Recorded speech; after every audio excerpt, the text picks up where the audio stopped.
Bonjour, bon après-midi, Madame la Secrétaire. Merci.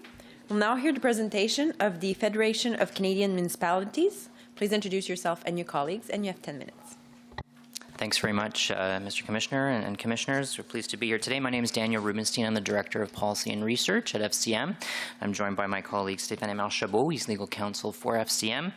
Janice Ingram, Senior Counsel from the Regional Municipality of York. Sylvain Boudreau, who's with the Engineering Services Department, Ville de Gatineau. And we also have joining by Skype from the City of Vancouver, Karim Hirji and Brian Charleston, also from the Engineering Department. All the folks here represent members of FCM's Technical Committee on Rights of Way and Telecommunications, longstanding members of that group. We've all been involved with various proceedings before the Commission on telecoms, including the Model A MMA process. Just a few notes about FCM before I get into our remarks. We represent around 2,000 members, 90% of the Canadian population, communities from our biggest cities to smallest towns, from coast to coast, rural, remote, northern, and urban. And our board is very actively involved in telecom and broadband access issues. I'd like to start by acknowledging that we realize the CRTC is grappling with some very significant issues relating to how the wireless market should be structured. And as you consider how to move forward on the market issues, we're really here today to talk about how we can move forward with 5G deployment in an efficient and timely way, and really share the view from the municipal sector at a national level on the logistical aspects of 5G deployment. We have a presentation here today that I'll walk you through along with my colleague Stéphane. Our focus is really on and squarely on the work that's needed to address technical challenges related to 5G deployment, and how can this happen without delay within the current regulatory environment and the current jurisdiction, division of jurisdiction between the CRTC and ISED. Certainly other interveners have spoken about the broader policy context and conversations that are happening, including with the Legislative Review Panel. We certainly participated in that process, have made robust submissions to that proceeding. We're very much aware of some of the issues that have come out of that. We're discussing those amongst our members. There's a lot to digest there. Understand that you and our federal counterparts are as well. And as that policy conversation happens, I think what we want to reiterate today is that 5G deployment can and should proceed under the current administrative structure in a timely and efficient way, and we're here to give more context about that. We'd share with you 4 key elements of what we think the path to successful 5G deployment looks like from an access perspective. So first is on preparation. Our members fully recognize the importance of 5G. They're actively preparing for 5G. Our residents, our businesses, community services, municipal services all understand the importance of connectivity to economic, cultural, and social development. The second element I'll mention is balance. So, municipalities are the stewards of numerous public assets, and our members have a legislative duty and unique expertise to manage the deployment of these assets responsibly and safely for the benefit of all users. That's telecom utilities, municipal, and others. The third is on issue resolution, and obviously the timely deployment of 5G depends on resolving technical issues in a timely manner. We'll speak a lot about that today. We really think this is the core challenge right now for all stakeholders in this conversation, and developing workable parameters for efficient municipal approval processes. And the fourth is on coordination. Collaboration and communication are the most effective means of developing the best practices to address both technical and process issues and pave the way for successful 5G. I'll start on the first element on preparation to offer some more perspective from the local level. What are municipalities themselves facing right now? And then I'll speak a little bit about the national perspective and what FCM is doing as an association. At the local level, municipalities currently process thousands of permit applications from carriers to access rights of way for their wireline infrastructure. And once carriers refine their 5G timetables and technical issues, a work that we understand is very much in progress, the current municipal permitting process can be adapted for wireless installations as well. This is certainly happening in the handful of municipalities where carriers have currently expressed a desire to begin deploying small cell technology. I mentioned we have a technical committee of both engineering and legal folks from across the country, so we have regular calls that have provided this context. And the kinds of things that are happening in those municipalities are multi-stakeholder working groups established to develop best practices, particularly focused on addressing congestion and deployment time. Tools such as technical guides have been developed to assist carriers and subcontractors, and business processes are being tested and adapted to reflect the nature of small cell requests, specifically around the bulk sort of context that we're looking at versus 4G or LTE applications. At the national level, I'll mention we've actually struck a small cell working group, a subset of our technical committee that's fostering information sharing on these issues, on access issues. We're very close to publishing a first edition of our own small cell guide for members that outlines the various issues related to small cell deployment and disseminate evolving practices that have come out of the small cell working group and our technical committee. And we're very much continuing to participate in this and other processes aimed at developing a mutually beneficial national framework for 5G deployment. So I'm happy to be here today, and I'll pass it off to my colleague Stefan. There are, in fact, two good reasons why municipalities and the municipal sector as a whole is preparing for 5G. The first reason is that we rely on these services. 5G will usher in new eras of services for our communities and as well for municipalities. Smart city initiatives and the service improvements they promise rely on this technology. So there's certainly a shared interest in timely deployment and efficient deployment of this next wave of wireless technology. The second reason municipalities are preparing is that we are, and we know, vital partners in this. We manage the right-of-way where most of this action will take place. We own a lot of the infrastructure that we know carriers would like to use as support structures for small cells. We also have a balancing role. We have legislated obligations to manage various assets, to enforce different codes. We also bring unique expertise. Nobody in the country knows this business the way we do. And in fact, nobody can do the role we do of making sure that all these networks can coexist peacefully, safely, effectively, and not just now, but for the long term as well. This is why we're here, and this is for us the real challenge from the ground up. The areas where the first wave, certainly of 5G deployment, and the most commercially interesting locations look like this. The urban environments are quite congested, above grade and below grade. The below grade spaghetti photo you have there is actually a street just a couple blocks behind the CRTC building here in Gatineau. So this is what we have to manage, and this is why we feel if we want to address and if we want to be ready for 5G and get it right, this is the core issue right now. We do not see the rules or the framework as something that is a hindrance at this point. We share the same connectivity goals. On the wireline side, there are hundreds of functioning MAAs across the country. And yes, there have been some litigation cases, and some have taken a while to resolve, and some are still ongoing. But if you look in the last 25 years, there's about a dozen of those cases, which in fact have allowed to set parameters and help develop best practices. The existing tools that we have at the municipal level can be adapted, and they are being adapted where pilot projects are now ongoing with the carriers. And this work to deploy, in fact, those steps to prepare deployment can begin today. So changes to the regulatory environment may happen, and that's a discussion outside this room, but operationally, there's a lot of work we can do today to make sure that those technical issues that we see as the real barriers to speedy deployment can be addressed.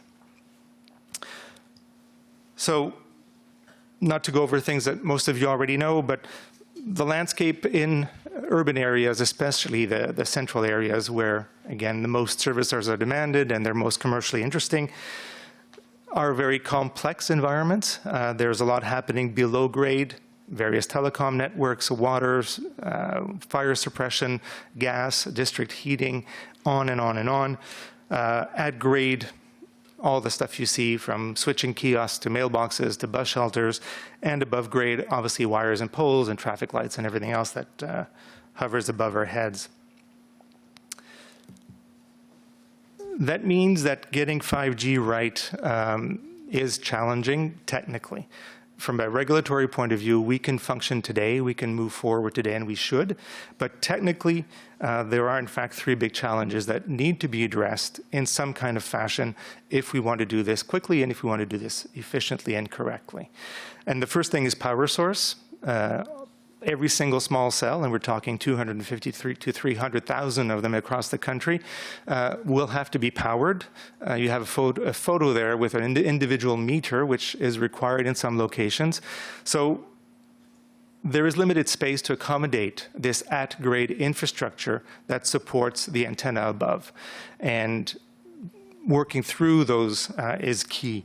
We need individual shutoff switches at each location so that if workers are working on a traffic light or a light bulb or installing a decorative banner, they don't have their face smack in the middle of the radiation zone of the small cell. Many large cities operate their power supplies to the street lights only during the evening hours. During the day, there is no power. So figuring out how we're going to power 24 hours a day, thousands of small cells on circuits that do not provide power half the day is a challenge. And that's something we need to figure out together with the industry. And there are regulatory barriers where we may need assistance, where a municipality could plug into its own feed, but the rules don't allow the city to resell its power to someone else. So we can't directly feed the antenna ourselves, even though we might want to. So that's the type of issue from the power perspective. The attachments are also challenges for us. There are a variety of different products, different poles, different structures on which these will go. Each require making sure that from an engineering perspective, we don't have weight issues, snow or ice load issues, wind issues that could damage or create a hazard to the structure. We also have a challenge that in many municipalities, access to municipal structures are protected by collective agreement. So the carriers or their subcontractors can't go in on a city light pole and do the work. So we have to figure out a way to do that that functions for everybody. Lastly, each of these, most of these cells, unless they're wiring or connecting wirelessly to a larger cell, will require underground connection. And these, again, will take up space, will be challenging. And we already see some best practices developing where municipalities are actually building the conduits for power and for fiber that the carriers can all use to connect their cells. So one set of conduits in a congested area which everybody can use. That's an example of a solution that can be explored and that is being implemented on a trial basis in some cities. So that's to give you an idea of what we think is the challenge today to make sure that we can move forward with timely and efficient deployment. And I'll pass it back over to Daniel to summarize basically our recommendations at this point.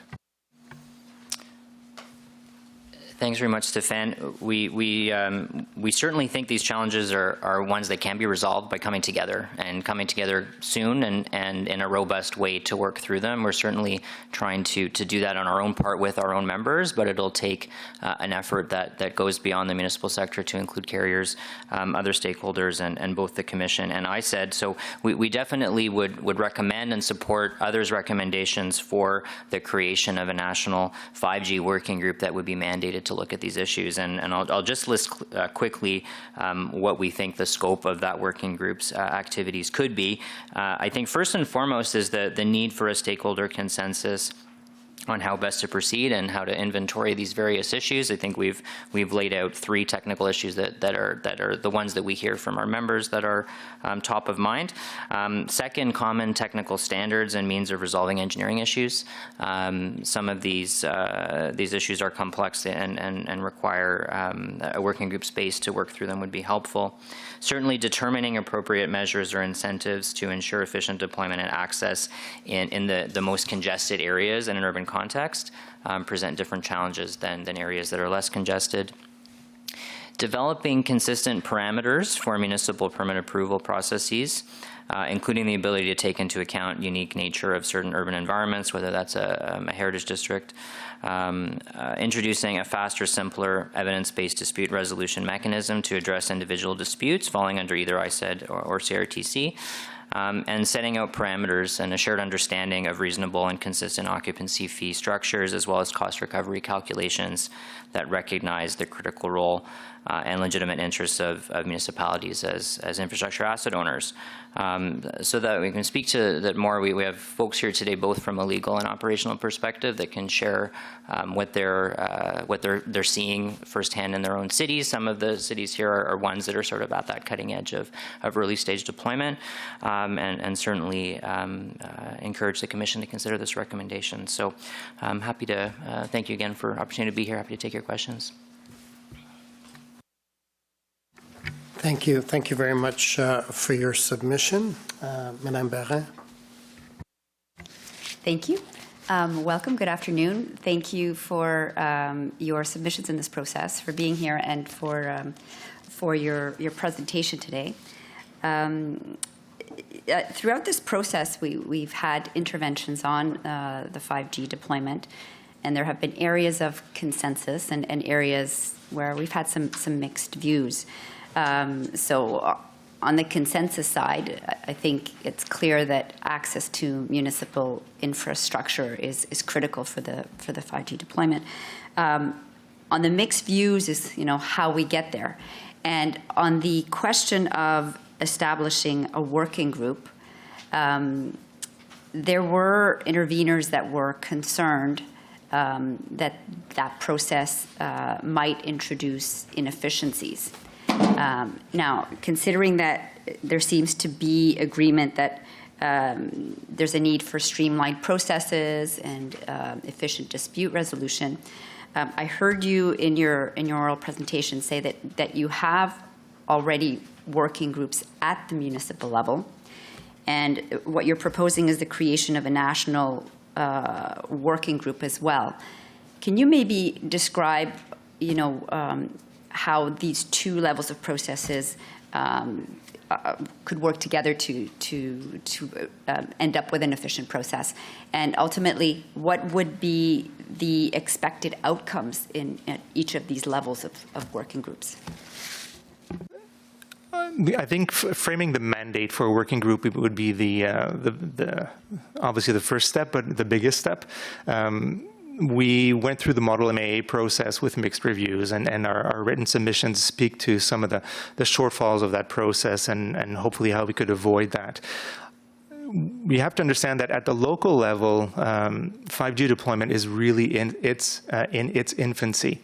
The backhaul has been deployed in I think fairly robust ways in most large cities, but the small cell piece of 5G is only really starting now. And Calgary and Vancouver have pilots where they're testing different processes. Calgary has set up a local working group with all their wireless carriers. They're all at the table except for one who does not want to participate. So that's a type of dynamic that we hope that a commission-sanctioned process would help address, making sure that all the pieces are there, including ISED, because right now we are still in a split jurisdiction environment. And what we see is the local experiences feeding into the national parameters. Unfortunately, we don't have, as we do, for example, in the wireline, we have 20 years worth of experience and best practices that we all share and we can bring. When it comes to small cell installations, we're all still figuring it out, and frankly, so are the carriers. So instead of figuring it out each on our own and then arriving and saying, well, this is our solution, and us saying, well, that doesn't work with our solution, our thought is to avoid that type of siloed approach that I think dominated the early days of wireline deregulation, and avoiding those pitfalls and having that discussion.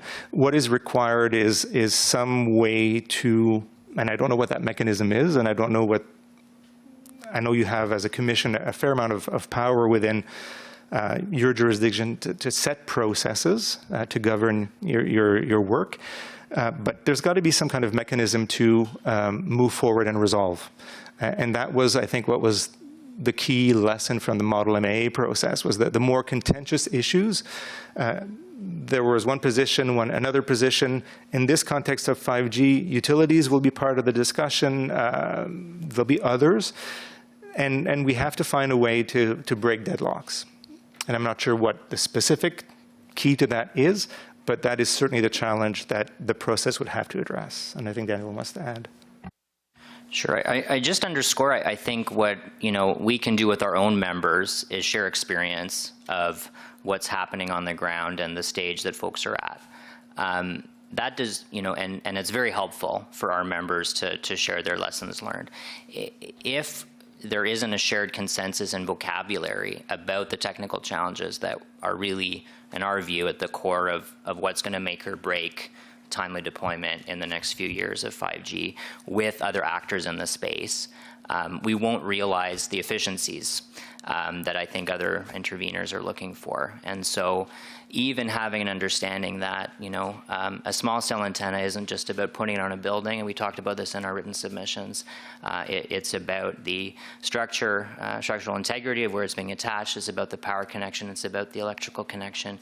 It's about the backhaul connection. So, and we've heard, maybe I might actually ask folks from Vancouver to jump in as well, because they're experiencing this, but the issues are much more complex once you actually start this work, and much preferable to do it together than just as our own sector. But I'll defer to Karim. The challenges around the power supply are significant, and also the fiber, bringing the fiber to each one of those cells, and furthermore, the impacts on the public realm, as well as, if you have 4 or 5 different 5-cell attachments on a street light, that could also have impacts on what the look and feel of the public realm could be. So those are all things to consider as we go through the deployment process. Thank you. Yes, I can understand that there are technical complexities, and one of the concerns, I believe, was that the processes that are put in place be timely. And you mentioned in your recommendation dispute resolution. Can you maybe elaborate, because there were interveners in this process that suggested that it be a commission-led dispute resolution process. How do you see that process in the context of your recommendation?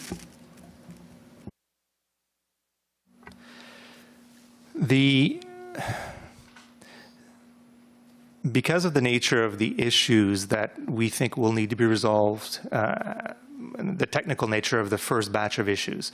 And we're here because we think from our members that we can achieve standards on key things, costs, fees, attachment mechanisms, best ways to bring fiber and power.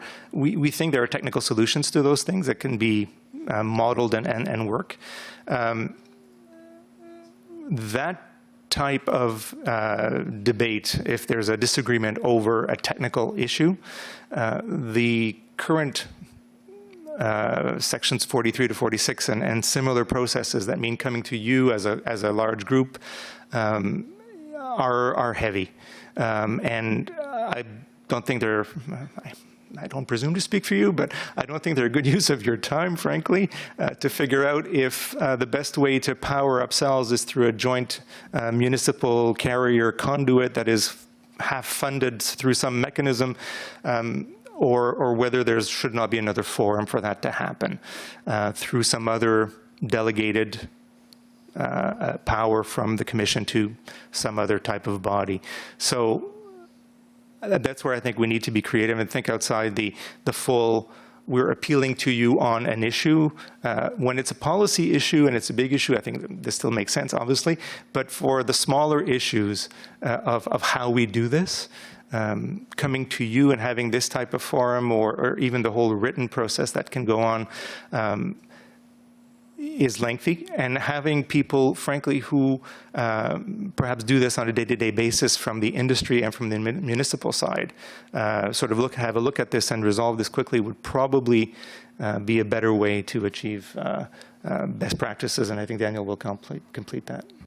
Sure. I'll just add again, it goes to the previous question that I think through an exercise that in good faith looks at the full suite of issues that comprise access, the access challenge, we'll find that there are very limited issues that may end up needing a dispute process. You know, in our view, from what we hear from our members, the access is not a problem. The fee structure is in itself not a problem, but we don't yet have a shared vocabulary and understanding of the issues. Very difficult to say this is the dispute resolution mechanism that you might need when we haven't actually identified the issues that may lead themselves to that point. And certainly the Model MAA process did not come to conclusion on everything, but it did, and this is on the telecom side, but it did narrow significantly the issues where we weren't in agreement and eliminated that big scope. So our message would be, again, doing a working group on a time-bound, quick basis to really survey the landscape and understand before jumping to creating or solving a problem that we may not yet have fully understand together. And if I may add, there may be coming out of that common issue identification, common vocabulary development, there may be an issue where there is just no consensus and the informal mechanism isn't working, and maybe we move to a hearing process on issue X. But I think there's a lot that can be done through consensus building and collaboration because there is that shared impetus and then the shared desire to make this work. And the carriers want this, we want this. Let's figure out how to plug these things in and move on. So if I understand, there's an element in what you're saying that is about making a definitive process or decision on a process right now being premature, and having the working group kind of iron the issues, and as the time goes on and the issues are ironed out, it will be easier to determine a better, what is the best dispute resolution process to put in place. Good. I'm going to move to a different area now, maybe more on the operational side. I note in your submission, you did mention that in the short term, there will likely be more demand than supply for the actual infrastructure available for in the 3G in the 5G deployment. So I note that there are plans in some municipalities to start moving to smart cities, and I'm wondering if maybe you can talk about whether as municipalities move to deploy their smart city strategies, whether some of these issues about availability to infrastructure will iron themselves out or resolve. I'll ask Karim from Vancouver to speak to this question. In terms of the availability of assets like streetlights, that that is available. I mean, in terms of the availability of assets, I think it's about where the attachments go, the look and feel of the attachments, and also around a coordinated approach amongst the different carriers in terms of where the attachments go in terms of the location and all of that. So in terms of the asset availability, I don't think that is necessarily a challenge. I think the challenge is more around coordination amongst the carriers as to where these assets go, and then obviously the technical challenges around servicing them both from a power and a fiber perspective. And to continue on that, the physical challenge is likely at and below grade. The aerial aspect, given the range of most of the small cell products and so on, is probably feasible. But there may be clutter and as Karim was saying, feel issues and things of that nature. But certainly at and below grade will be the biggest issues. We would also, the first to deploy, we would like to, and in managing the wireline and the rights-of-way corridors, municipalities have been really careful, and I know this has irritated some of the players at times, but we've been really careful in making sure that there is corridor space for another carrier later on. The carriers don't care, and if they can plug up a road and make sure nobody else goes down Main Street, they'll be happy. But our role is to make sure that doesn't happen. So same thing for the antennas. We want to make sure that the first to deploy issue is not problematic. And the last point I'll make before turning it over to Sylvain is we also need to make sure that whatever tools that municipalities already use. So a lot of cities use GPS and locators for their buses. There are a lot of already wireless, I should say, connections to many pieces of infrastructure. We need to make sure that there will not be frequency overlaps or interference between those things. Those are, again, things that we need to work out with the industry to make sure that if a small cell is attached, I don't all of a sudden lose the control over the traffic light, which would be problematic, of course. And I'll turn it over to Sylvain to add a bit. The underground utilities, hydro, Bell, gas, they know what they have in terms of the amount of conduits they have, but they don't really know where it is, and they don't know what the depth is, and it causes an incredible amount of costs and risks to municipalities. I had a meeting this morning for Saint Joseph, which is a main boulevard here that we're working on for sewer and water. And we asked, Bell was there, because they have the main assets. And what you saw in the picture earlier with all the conduits that they have, that's just behind the CRTC building here. And they have the same amount of conduits, 22 conduits, in a concrete box that's been poured there in place. And we asked them, do you know exactly where it is? And they said, no. How deep is it? About a meter deep. Can it support itself if we go work underneath? Because all this equipment is about a meter deep underneath the roads. And we have to go work on sewer and water, which is 2 and 3 meters under that equipment. So I asked them, can it be supported? They said, we don't know. I said, so how do we work? Well, you need to break it, support it, and then you can go work on your stuff.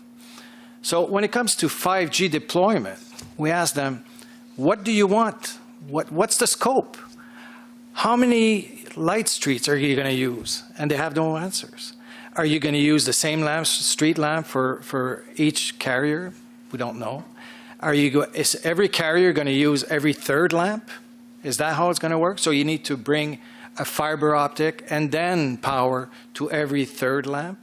And everybody has their own conduit, or can they use the same conduit for the same fiber optic or not? They don't know. We don't have any answers. So unless we have scope, then we'll have an idea of where to put the equipment in the right-of-way, how deep it should be. Should it be controlled? Should it be within a conduit? Should it be within concrete so that if somebody goes and digs close to it, we'll know where it is exactly? We asked them to show exactly where the infrastructure is often, and the result is always the same. We don't really know what we have. So what we have to put in place is standards where if you need to go to certain amount of lampposts, within a boulevard, within a residential street. It needs to be done in the right-of-way, in the street, in the sidewalk, or in the grass. It has, and we have to figure out how this is done before we give a go to, yeah, you can go anywhere and increase the amount of infrastructure that we have in the right-of-way, and maybe decrease the risk for municipalities when we go work on our infrastructure. I brought just one picture because I had it in my office this morning, and I went, okay, this would be a good one. This is Philadelphia, and this, sometimes we open the right-of-way, and we need to dig with backhoes within a meter of the equipment that is 1 meter deep. And after that, you have to do it by hand or any soft type of excavation. So in the winter, when you need to go repair sewer work or water works, and you need to dig by hand around 1 meter of infrastructure, it'd be fun to know exactly where the equipment is. So, just my comment. So it appears that in many cases there's going to be some case by case because of the technical issues that you encounter on specific sites. And there have been suggestions in this process that sometimes there's less consistency in terms of the approaches and decisions that are made across different municipalities, and that there is a need for an increased level of consistency. And it brings up the issue of municipal approvals, with some parties suggesting that that their municipal approval be eliminated. I'd like your views on that suggestion. I'm just going to confer with Daniel for 2 seconds on something. I'll be right back.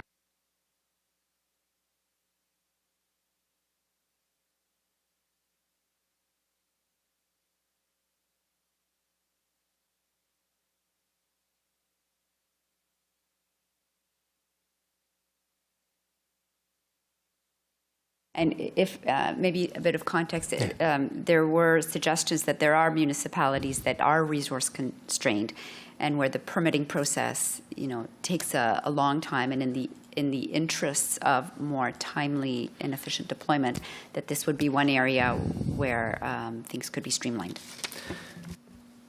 So to speak to, and do you want to speak to the streamlining afterwards? Yeah.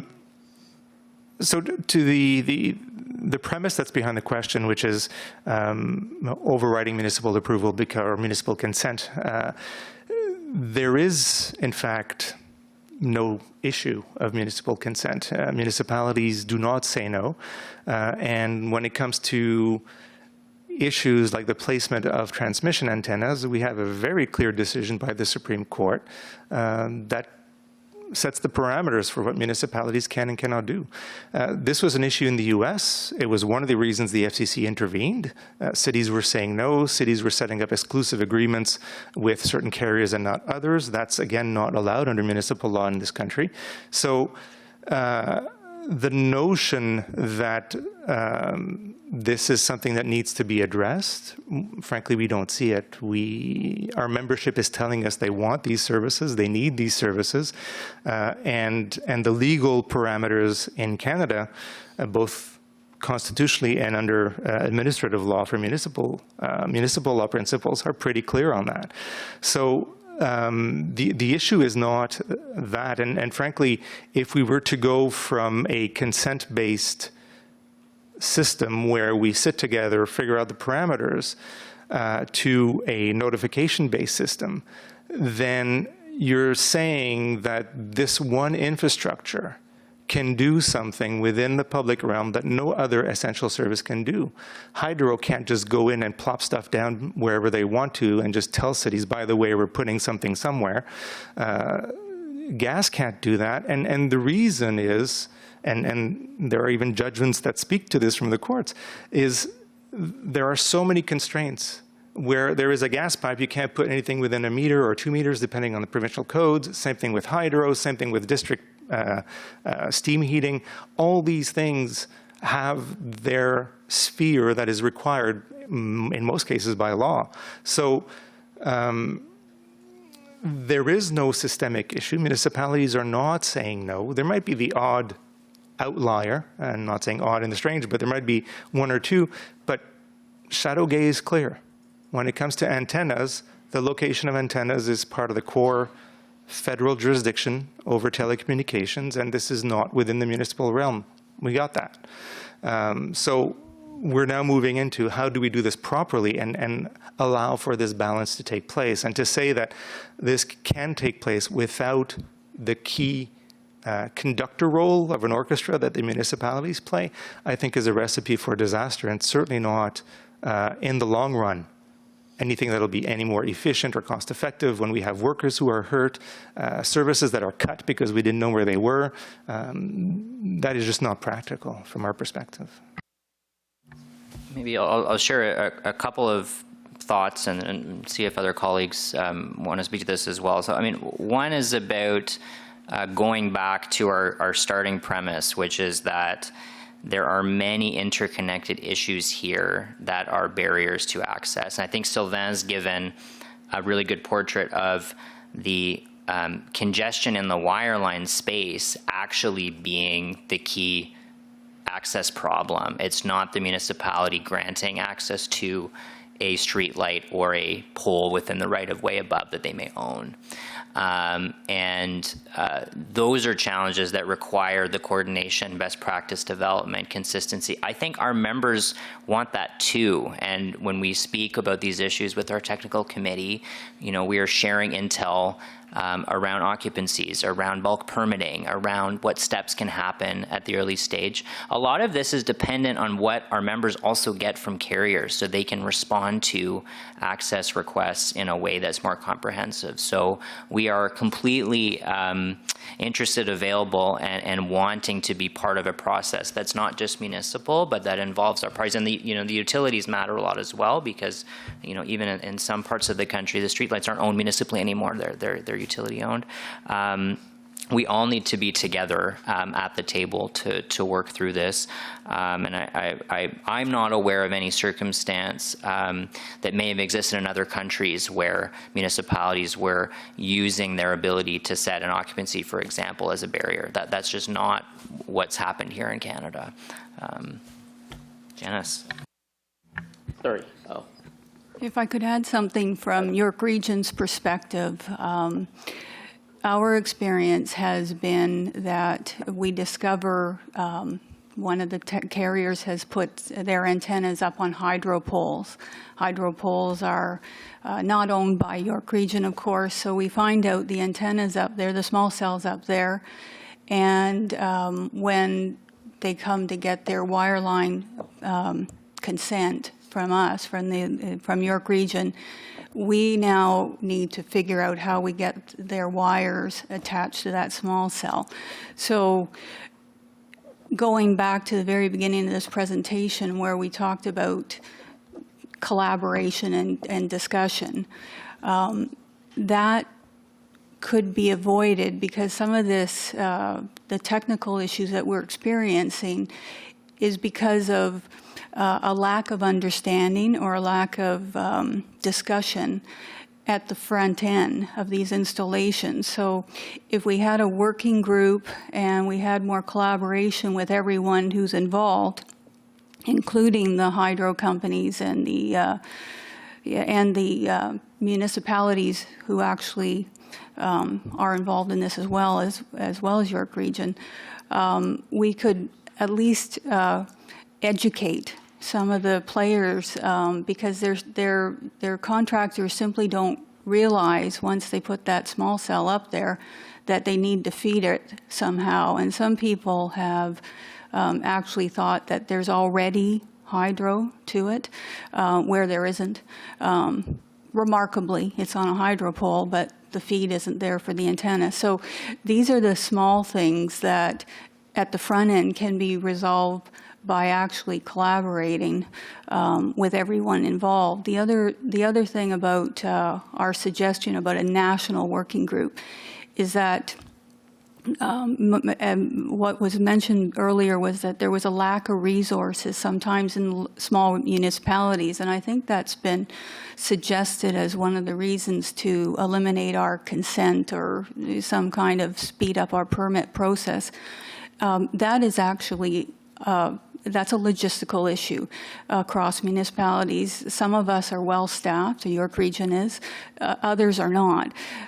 So in terms of educating the municipal staff, a nationwide, working group consensus approach would bring together some of the best practices that the bigger municipalities can develop and roll out, and the other municipalities who are personnel challenged, they can then piggyback on those processes and address, I think, what are some of the criticisms that's been leveled at municipalities in terms of how quickly they process these applications. Just to give you perhaps one very Sorry, could I just? Yes, sorry, go, Kareem, sorry. Oh, I just wanted to add to what Stefan said earlier about around the governance of the right-of-way, which is really the key of the issue. Is in Vancouver we have 10 plus different utilities that all have to coexist in the right-of-way. So if one utility, in this case the telecom industry, had sort of unfettered access to the right-of-way versus the other utilities, then that would be an unfair advantage for one utility. And at the end, we have to be able, all the utilities need to coexist in the same space, because all customers and residents not only need cell service, but they need power and gas, and we have steam and water and sewer. All of those services need to coexist. And in terms of the permitting process, we are currently staffed up to meet the current demands of the carriers. If there is a significant ramp up and if they are able to share their deployment plans, we'd be in a position to staff up to meet the demands and the requirements of the carriers. And one final point so one aspect of your question was the local versus national. There'll always be local characteristics, and the smaller cities. One of the advantages we see of a national working group that would work through some of these technical issues. For example, Calgary is already working on this very, very simple tool, but there are, let's say, 5 types of poles within Calgary, and there are 6 different types of antennas that the carriers want to deploy. They just do the calculations once on wind load, snow, ice, and figure out, okay, on pole A, small cell C, no problem. We'll give you a permit in 20 minutes. This other one requires strengthening. If you want to put 3 of them, you're going to have to swap the pole. The pole can't take that type of load. So that type of calculation is, if you want to speed up the process, let's not do that 2,000 times. And let's develop national loads and transfer those. And a smaller city like Timmins that might not have the engineering capacity or the time to do all that, we'll simply take our tables and say, oh, okay, I've got a 3mm spun aluminum pole that's 10 meters tall. I know I can stick 3 antennas on that. I'm good. Here's your permit. Thank you. And this is my last question before I pass it off to my colleagues. So the working group then would be focused on technical and implementation issues. And in your view, do you have a particular timeline for setting up of the group and specific deadlines for making decisions on issues that you feel are critical at this stage in the 5G deployment? It's an excellent question. I think our offer is that we're ready to do this work now. Again, I think we all need a shared understanding of the scope of questions that need to be tackled in order to determine how much time is reasonable. And there's probably a way to do that sequentially, so some issues can be resolved relatively quickly and others may take more time. I think the more understanding and consistency that we can get about different aspects and continue to narrow this down will be helpful. So I'm not giving giving you a definitive answer because we don't have a magic number to give you, but I think it's something that should be struck quickly and on a priority basis. Everyone has an interest in more consistent approaches and more understanding. And I'll echo what Janice and Karim said, that if the frame is that municipalities don't have the resources in place to do permitting, it's contingent on information about how to staff to respond to permitting.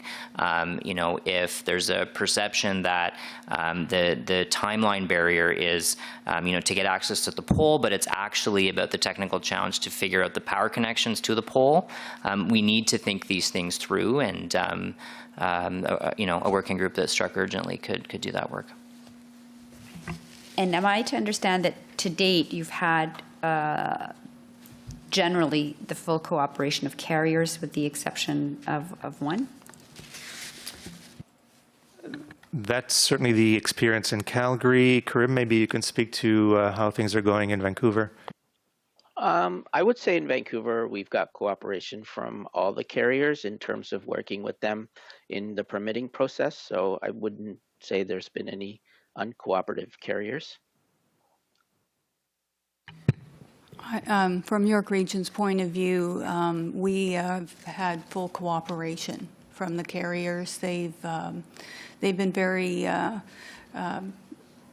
willing to sit down with us and understand our processes and our requirements as to aesthetics and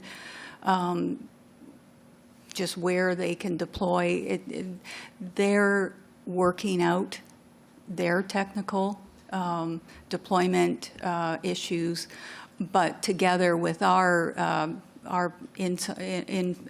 experts in-house, they are planning it sort of as they go along. So it's been pretty positive. In Quebec, there's a small research group called CRTC, Center for Expertise and Research in Urban Areas, and there's a group there talking about 5G, and the carriers are there, but there's no scope. We have no idea where they're going, and there's discussions on what can and can't be done, how it could be done, but we have no idea of scope. If you ask for an antenna somewhere, I'll give you an answer in an hour. But if you need 1,000 antennas on the right of way, then it's not the same decision.